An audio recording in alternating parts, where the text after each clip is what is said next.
अस्सलाम वालेकुम। और हमारे मंच पर आए हुए मोहतमीन साहब जमात उलमा हिंद के मेवात से हमारे अध्यक्ष बनाए गए हैं और हमारे हरियाणा से और दूर दराज से आए हुए सभी साथी जिन्होंने समय दिया और हमारे यहाँ के नौजवान और हमारे बुजुर्ग, आप सब यहाँ आए, मैं आप सबका बहुत बहुत शुक्रगुजार हूँ। मुद्दे की बात यह है कि आज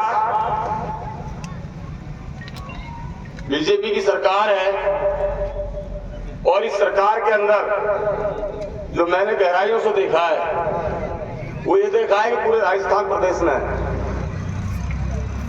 और राजस्थान प्रदेश के अंदर इतनी सुख शांति है कि कभी मैंने नहीं देखी। लेकिन अगर कामावर नगर को देखा जाए तो नजारा कुछ अलग दिखता है।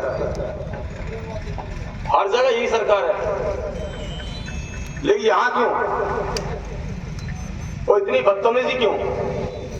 ये कल की वारदात है, एक गाड़ी के अंदर ड्रम भरे हुए थे और ड्रम लेकर के गाड़ी कामा से क्रॉस कर रही थी तो पुलिस वालों ने जिप्सी उसके पीछे लगाई और पुलिस की दहशत का माहौल जो बताने जा रहा हूं, और उस गाड़ी को गढ़ बिलक के अंदर घुसा दिया और कहीं रिश्तेदारी में खड़ी करके वो भाग गए। लेकिन गाड़ी के टायरों को पुलिस फाड़ के चली गई। ये बर्बरता देखो। क्या समझते हो इसका दोषी कौन है? आप, हम सब। आप लोग एक का तमाशा देखते हो, आप एक दूसरे का साथ नहीं देते हो। ये नहीं मानते ये बात? आपके साथ क्या होने जा रहा है पता है? अगर क्रिमिनल रिकॉर्ड देखा जाए तो मेवात कौन से नंबर पे है? मेवात सबसे नीचे, ठीक है।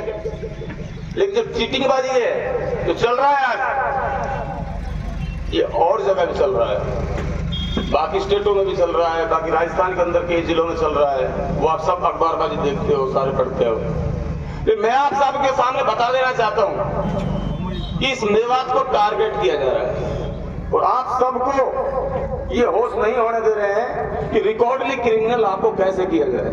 आपका एक बच्चा काम करता है लेकिन 10 बच्चों को पुलिस उठाती है और खेतों में दौड़ा दौड़ा करके आपके साथ आपको अपमानित किया जाता है, आपको प्रमाणित किया जाता है ताकि रिकॉर्ड में आप प्रमाण पत्र ये हो साबित हो ये लोग यहाँ दोषी हैं, ये क्रिमिनल है, फ्रॉड है। उस चीज को आप कैसे रोक पाओगे? वो प्रमाण पत्र आपके सामने है, आपसे बड़ा कोई नहीं है। आप सबसे बड़ी सरकार हो, क्या आपके कंधे से कंधे मिलाकर आप काम करोगे? वरना आप लोग एक दूसरे से चिड़न रखोगे और ऐसे मंचों से अगर राजनीतिक पेश रखोगे और इन मंचों को राजनीतिक तरीके से आप बहाने का कोशिश करोगे तो विश्वास टूट जाएगा। मैं सबसे पहला विश्वास दिलाना चाहता हूं कि मैं आप सबके साथ कंधे से कंधे मिलाकर हूं, लेकिन राजनीति करने के लिए नहीं हूं, ये विश्वास दिलाना चाहता हूं आपको। मुझे राजनीति मत करने देना, मैं तुम्हारा सेवक बन के काम कर लूंगा, मैं तुम्हारे कंधे से कंधे मिला के चलूंगा। लेकिन राजनीति के लिए अगर ऐसे मंचों को मोड़ दिया गया तो हमारी कड़ी नजर रहेगी इन चीजों को ध्यान रखना सब। पहले कई बातें हो चुकी, पहले कई मोड़ आ चुके, उन मोड़ों को हम नहीं देखना चाहते। इससे हमारा समाज बह जाएगा, मामला खराब हो जाएगा।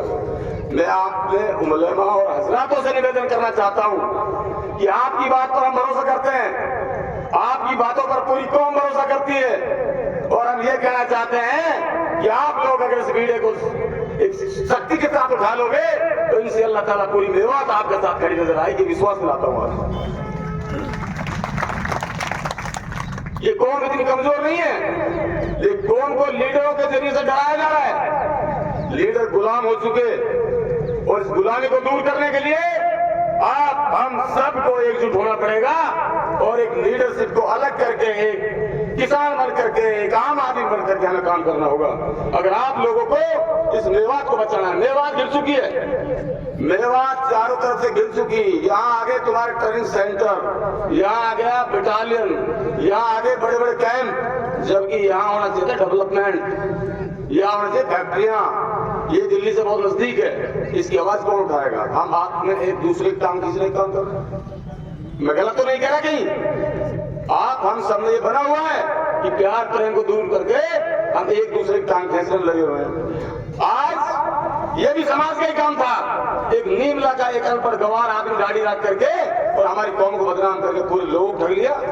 क्या गुनाह कर दिया उन लोगों ने अगर विश्वास उन्हें जता लिया तो एक हमारे उलेमा को बदनाम करने के लिए उन लोगों ने ढोंग रचा, और ढोंग को रचने के बाद में उन लोगों ने हमारी गरीब कौम को ठग लिया। उसमें अमीर आदमी कोई नहीं है, सब गरीब आदमी। उसके लिए आज तक कोई इकट्ठा होकर के हम आप सब मिलकर चाहते तो उसकी हिम्मत नहीं थी वो इतना काम कर जाए। अकेला अताउल्लाह की, अकेला किसी और भाई की हिम्मत नहीं है कि वो सारे काम करे। उनके साथ भी कुछ जिम्मेदार जुड़े हुए हैं और आज ठगा महसूस कर रहे हैं लोग। गरीबों को मारा है, जिन लोगों की पूरी जिंदगी की पूंजी 1.5 लाख रुपए की होती है वो भी कर्जदारी करके उन लोगों को ठगा है। रहा मसला इसका, सुबह मोबाइल खोलते हैं, दोपहर को खोलते हैं, कोई एक लड़की बोलती है, कोई लेडीज इतनी बदतमीजी से बात करती है। वो इस चीज को रोकने के लिए समाज आगे नहीं आएगा, कौन आगे आएगा? एक हाजी बशीर नाम का आदमी, इसने वो गाली गलौज की सम्मानित लोगों को, चाहे वो कैसे भी हो, एक जिम्मेदार परिवारों को, जिसको सीमा नहीं लगी बोलने के लिए कोई राजी नहीं। तो ऐसे लोग अगर इस कौम के अंदर जाहिल लोग इस तरह से बर्बरता करेंगे और सोशल मीडिया के प्लेटफॉर्म पर आकर के बदतमीजियां करेंगे और समाज नहीं रोक पाएगा, कौन रोक पाएगा? रोकना पड़ेगा, आगे आना पड़ेगा आप सबको। ये बदतमीजियां आप कब तक सहन करोगे? आज तुम्हारी कदर थाने तहसीलों के अंदर क्यों नहीं? तुम्हारे सरपंच, तुम्हारे नेता हो गए ठग और वो हो गए दलाल, वो करने लगे पुलिस की मुखबरी। आप सबके अंदर सबसे पहले मुखबर को छाट कर निकाल दो। मुखबर छाट के निकल जाएगा तो आपके निर्दोष लोगों को कोई नहीं फंसाएगा। आज आपके 10 लोग काम करते हैं, 50 लोगों को पुलिस बंद करते हैं, लेकिन वो कहने वाला नहीं।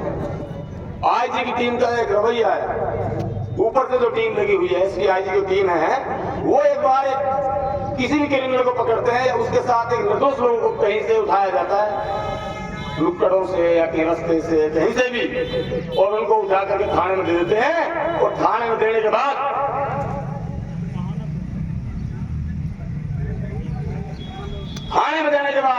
किसी पंच सरपंच की नेता की हिम्मत नहीं है उनको छुड़ा लो। सब ऊपर वाले आए थे, आईजी साहब की, एसपी साहब की, डीएसपी टीम थी, और वो साहब यहाँ कर गए। हमारी तो हिम्मत नहीं, हम छोड़ नहीं सकते। जब तक आईजी साहब आगे मिल नहीं सकता, बड़े अधिकारी कैसे मिल सकते हैं? आप मिल सकते हो क्या ना? जब तक मुकदमा दर्ज हो जाता है तो कैसे छांट कर पाए?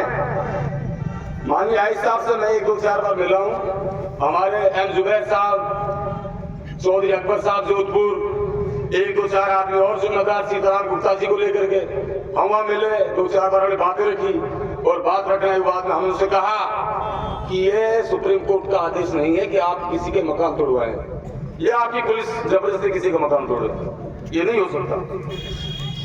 हम आज आपकी सर्व कर रहे हैं कि आप पवित्र हो, अच्छे हो। हम चाहे तो हाई कोर्ट के दरवाजे देख सकते हैं, सुप्रीम कोर्ट को देख सकते हैं, ये खुल के हमने कहा है। और अब लेवड़ा गांव की जो कार्रवाई हुई, उस गांव में 3 मकानों को निर्दोष लोगों को तोड़ा, जो पीड़े परमिट से मकान बने, और जो मकान जब के बने जब आपके ओले से जन्म नहीं लिया। ये बातें हमने रखी। रहा मसला, गांव में एक लड़के को पकड़ा, और उस लड़के के घर के सामने सीसीटीवी कैमरा वगैरह सारी चीज लगी हुई है। उस लड़के को पकड़ने के बाद में पुलिस ने उसको क्रिमिनल बना दिया, उसी नहर पे ले जाकर उसका पैर तोड़ दिया। आज तक कोई कार्रवाई नहीं। अभी एक घटना हुई है सामरेल गांव में, एक एसएचओ को बचाने के लिए पूरी दुनिया लगी। एक पुलिस वाले के खिलाफ आप लोग कुछ करते हो और पूरा अधिकारी नीचे से ऊपर तक एक हो जाते हैं। कोई आम आदमी के साथ कुछ होता है, आप लोग तमाशा देखने लगते हो। ये आपकी मर्जी होगी, ये फैसला आपका होगा। तो मैं तो क्या है, बातें तो बहुत सारी हैं, पीछे से आदेश ये है कि थोड़ा समय का ज्यादा अभाव है, इसलिए मैं कम समय में अपनी बात पूरी करूंगा। मैं हाथ जोड़ के निवेदन करता हूं कि आप लोग ये काम बंद कर दीजिए। ये हमारी गारंटी, अगर पुलिस अगर तुम्हारा पत्ता भी हिला जाए, तुम्हारा बड़ा कर जाए, हम इस मेवान को रहने छोड़ दे बोल। लेकिन तुम इन क्रिमिनल कामों को और लेसबाजी को बंद कर दो, और पुलिस अगर फिर तुम्हें निर्दोष को फंसा के दिखा दे, हमारे यहाँ रहना ही बंद कर, फिर हम रहना छोड़ देंगे यहाँ। ये मेरा वादा है, और इनसे अल्लाह ताला आप सब मेरे साथ रहोगे, हम आपके साथ रहेंगे कंधे से कंधे मिला करके। ये हरकतें दिन प्रतिदिन बढ़ती जा रही है, इसे डरना नहीं है, इनका मुकाबला करना है डट करके। और आप तब तक मुकाबला नहीं करोगे जब तक आप एक तो नहीं बनाओगे, ये मुकाबला होने वाला नहीं है।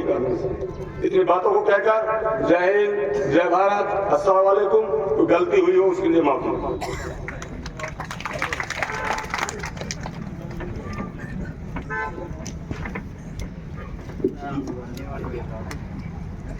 ये थे भाई ताउला जिन्होंने बड़ी